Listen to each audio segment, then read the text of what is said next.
Oke, sekarang kita mulai memasuki tentang hukum kekekalan momentum linear. Tapi sebelum kita ke sana, saya mau memperlihatkan dulu ilustrasi seperti berikut.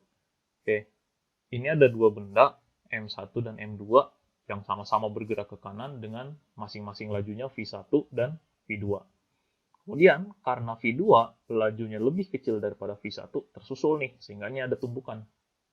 Oke, nah, karena ada tumbukan dan bersentuhan, otomatis berlaku hukum keberapa Newton? Ada dua benda bersentuhan. Berlaku hukum ketiga Newton. Nah, dari sana ada yang namanya gaya aksi reaksi. Oke. Benda M1 mengerjakan gaya F12 kepada benda 2. Sehingga saya tulis F12. Sebagai reaksinya, benda kedua memberikan gaya reaksi kepada M1. Saya tulis sebagai F21. Oke.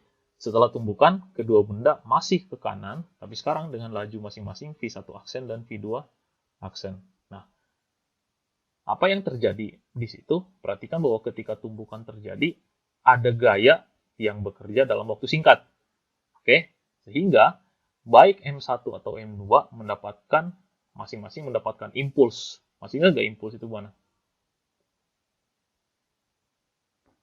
Impuls itu adalah gaya dikali selang waktu. Sehingga kita bisa tulis bahwa I1 itu sama dengan I2. Dan karena I itu adalah F kali delta T, kita bisa tulis nih bahwa impuls pertama, impuls pada benda satu disebabkan oleh gaya 21.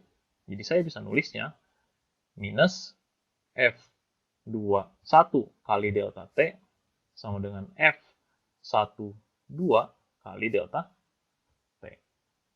Dan ingat, impuls atau F kali delta T ini tidak lain adalah perubahan momentum. Sehingga perubahan momentum benda satu, atau kita bisa tulis sebagai minus delta P1 itu sama dengan delta P2. Nah, selisih momentum kan otomatis minus M1 V1 aksen kurangi M1 V1 sama dengan M2 V2 aksen kurangi M2 V2. Kalau saya susun semuanya, kali ini saya kali masuk dulu ya, ini saya kasih kali masuk dulu, dapatnya adalah M1 V1 aksen tambah M1 V1 sama dengan M2 V2 aksen dikurangi M2 V2. Kalau semua yang bukan aksen saya pindah ke kiri, semua yang aksen saya pindah ke kanan, saya dapatnya adalah M1 V1 tambah M2 V2 itu jadi M1 V1 aksen tambahkan M2 V2 aksen. M1 V1 adalah momentum 1, ini momentum 2, ini adalah momentum 1 setelah tumbukan, dan ini adalah momentum 2 setelah tumbukan. Nah, di baris terakhir ini, kelihatan bahwa semua momentum sistem sebelum tumbukan itu sama dengan semua momentum sistem setelah tumbukan. Nah, karena jumlah momentum sebelum dan sesudah sama, berarti kan momentumnya sifatnya kekal. Nah, inilah yang dinamakan sebagai hukum kekekalan momentum. Oke, jadi apa itu hukum kekekalan momentum? Itu adalah apa itu hukum kekekalan momentum? Itu adalah hukum fisika yang menyatakan bahwa jumlah momentum sistem sebelum dan sesudah tumbukan adalah sama. Asalkan tidak ada perubahan gaya yang bekerja pada sistem.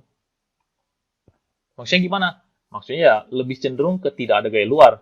Misalnya ya, dalam kasus tumbukan tadi, nih, dalam kasus tumbukan di sini, tidak ada gaya gesekan, tidak ada hambatan udara, tidak ada gaya panas dan segala macam, tidak ada gaya gesekan yang menyebabkan panas dan lain sebagainya. Sehingga jumlah semua gaya dalam sistem, ini semua sistem ya, jumlah semua gaya dalam sistem itu tetap.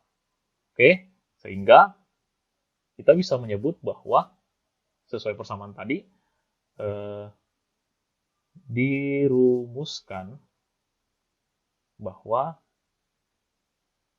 jumlah momentum sebelum sama dengan jumlah momentum sesudah. Mau lebih rinci lagi, momentum sistem jumlahnya akan sama dengan momentum sistem sebelum tumbukan sama dengan momentum sistem setelah tumbukan.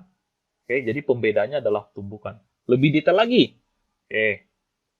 Bisa ditulis lagi bahwa M1V1 tambah M2V2 sama dengan M1V1 aksen ditambah 2V2.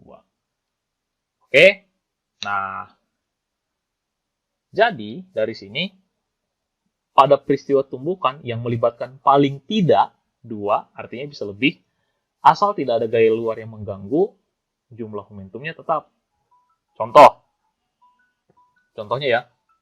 Jadi contoh nih. Contoh.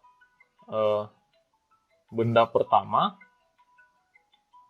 bergerak ke kanan dengan kelajuan sebesar 5 meter per detik.